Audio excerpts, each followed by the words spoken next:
Hello everyone, this is the story of the Forbidden City, the largest palace in the world. First, I have to share with you that some of the stories I have used are from foreign sources, but some of them are from Vietnamese sources. You can see how the sources are cited in the comments section, and I will pin them at the top. Let's start this story now. The Forbidden City is just the largest palace in the world, and the following part will reveal other interesting things related to the Forbidden City, about whether movies were actually filmed here or not. And of course, there is the story of a Vietnamese architect, a great architect, the chief architect of the Forbidden City.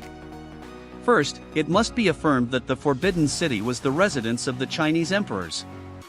Over time, this place is no longer a forbidden area for the royal family, but has become a work of great historical value for China. This place is also one of the most completely preserved royal palaces in the world. It is both a historical and cultural relic and a very famous tourist attraction in China. The Forbidden City was built during the Ming Dynasty, equivalent to the 15th century, more than 600 years ago.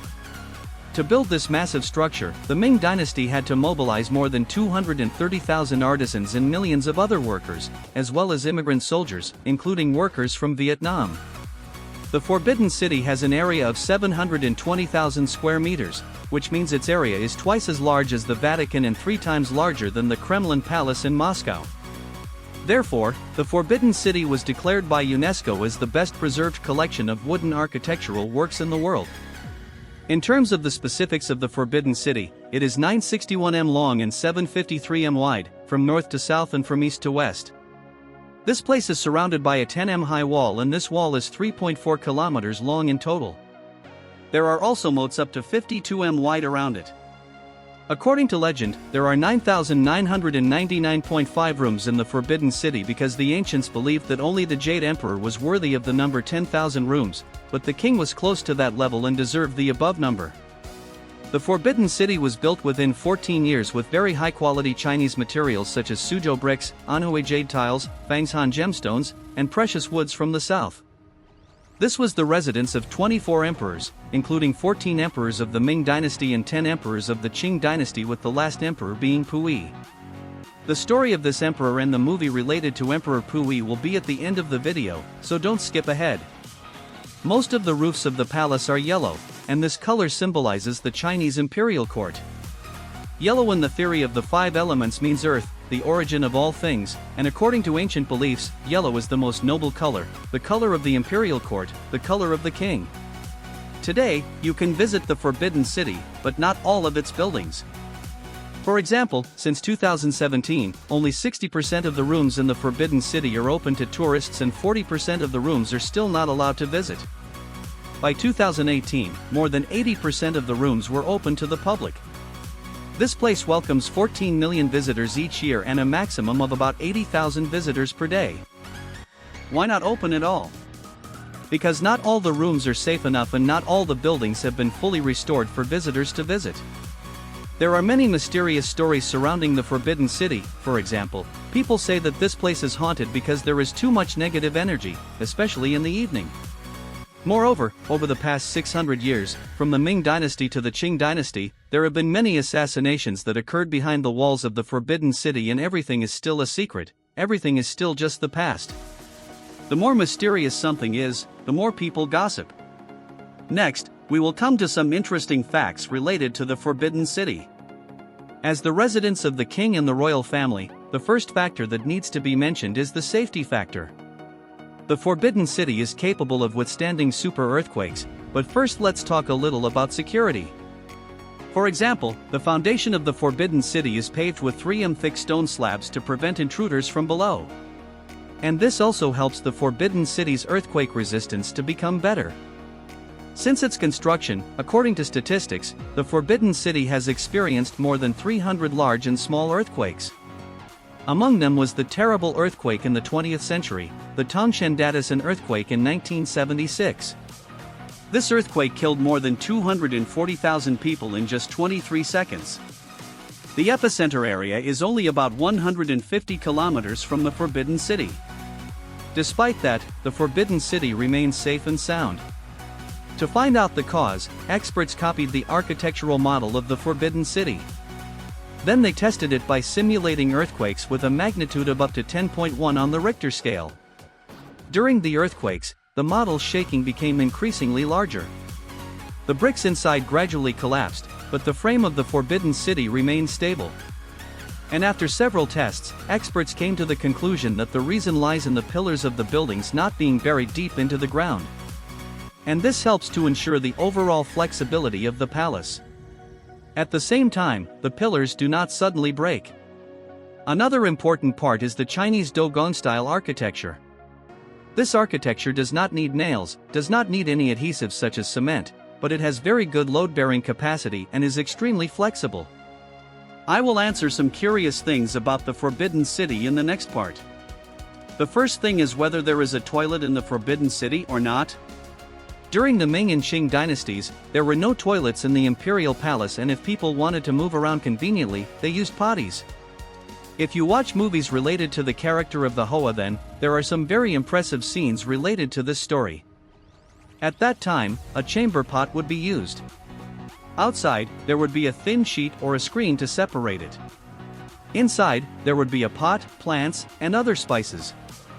The waste in here would be processed by eunuchs and transported out of the palace. Therefore, there was no foul smell in the Forbidden City. And up to now, the Forbidden City has built more public toilets to serve tourists. The next question is why there are no trees in the Forbidden City? There are a few reasons. During the Ming and Qing dynasties, the emperor was considered the son of heaven. Therefore, nothing was allowed to be higher than the Tai Hoa area, including green trees. Next, the large space and the absence of any shade from trees would create a solemn atmosphere. Therefore, when officials walked on the road leading into the Forbidden City and saw the high roofs, they felt pressure and fear, so they always worshipped the emperor. In addition, trees will attract many birds and other animals, which will destroy the dignity of the imperial court. And bird droppings will also cause the tiled roofs in the Forbidden City to rot easily. The next reason related to security is not to plant trees because this place can be a hiding place for criminals and assassins. And the last reason is to prevent fire. We know that the architecture of the Forbidden City is all made of wood. Therefore, if the green trees catch fire, it will cause the fire to spread in the Forbidden City, which is extremely dangerous. The next question is why people do not use the water source from this well in the Forbidden City but use water from outside. In the Forbidden City, there are about 80 large and small wells. However, daily water does not come from these wells. Today, when you come here, you can still see many wells that are preserved intact, and there are mysterious stories surrounding these wells. These wells serve as firefighting because in history, the Forbidden City had more than 100 different fires from the Ming dynasty to the Qing dynasty, but all were preserved intact thanks to the water from the wells in the Forbidden City. If the water is not taken from the Forbidden City, where will the royal family, royal relatives, and palace maids use the water? Archaeologists have discovered that most of the water in the Forbidden City was transported from a nearby area and brought back. Another reason for not using water in the Forbidden City is for safety reasons. If someone poisoned a well in the Forbidden City, dozens of other wells in the Forbidden City would also be poisoned because they were connected to each other, and these wells were also connected to the Ngo River outside the city. The next question is whether there was a cold palace in the Forbidden City or not. In ancient Chinese films, especially palace fighting films about concubines competing for the emperor's favor, there are many scenes with dialogues like being filled in the cold palace. So did the Forbidden City really exist in the cold palace, or did it only exist in films? According to historical records, the cold palace was actually a place to live when concubines were incapacitated or committed unforgivable crimes. These were deserted places and few people visited. There is another opinion that the cold palace does not have a fixed location and is only the residence of concubines or those who do not receive love. It is generally called the cold palace. It is not like a prison built in a specific place. The next truth about the Forbidden City is a giant museum. It is estimated that there are more than 1.8 million artifacts in the Forbidden City, but only more than 10,000 artifacts are displayed each year. That means we see very few of the treasures of the Forbidden City, and with such a huge number of artifacts, we can imagine how luxurious the ancient emperors lived, perhaps even more than in the movies. In the Forbidden City, there are more than 231 types of treasures classified by type because each type has a huge number. Suppose there are more than 53,000 paintings and more than 75,000 calligraphy pieces, you will be able to admire these massive and historical collections. When mentioning the Forbidden City, mentioning the largest palace in the world, we must mention architect Nguyen. This is a story that has inspired a lot of Vietnamese people because the architect who designed the Forbidden City was a Vietnamese architect named Nguyen. His hometown is Ha Dong, Hanoi now. Historical documents do not clearly record his year of birth. Architect Nguyen lived during the Ho dynasty. After the Ho dynasty lost to the Ming invaders, the Ming army captured Ho Quy Lai and his son and many other talented people of our Vietnam to China, including Nguyen.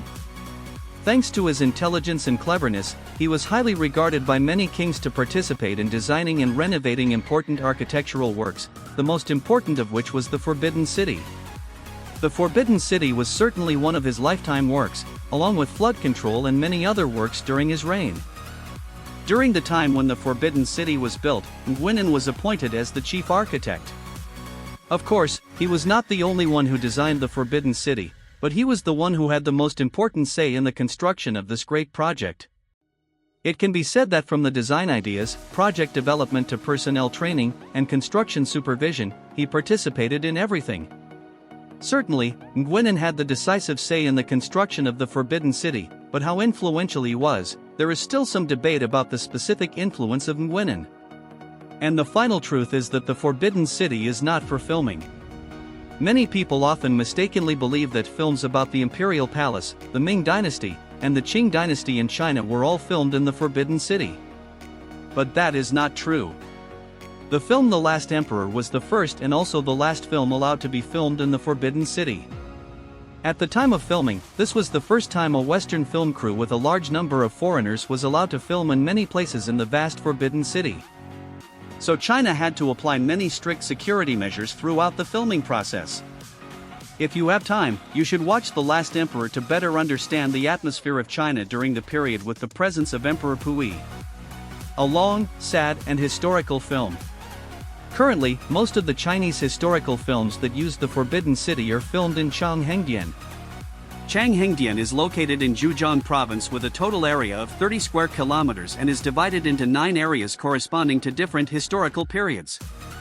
The architectural scenes in Changhengdian are all 1:1 identical to the original.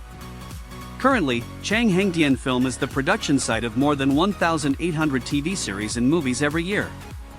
In a day, there are about 20 film crews working here and thousands of actors filming here.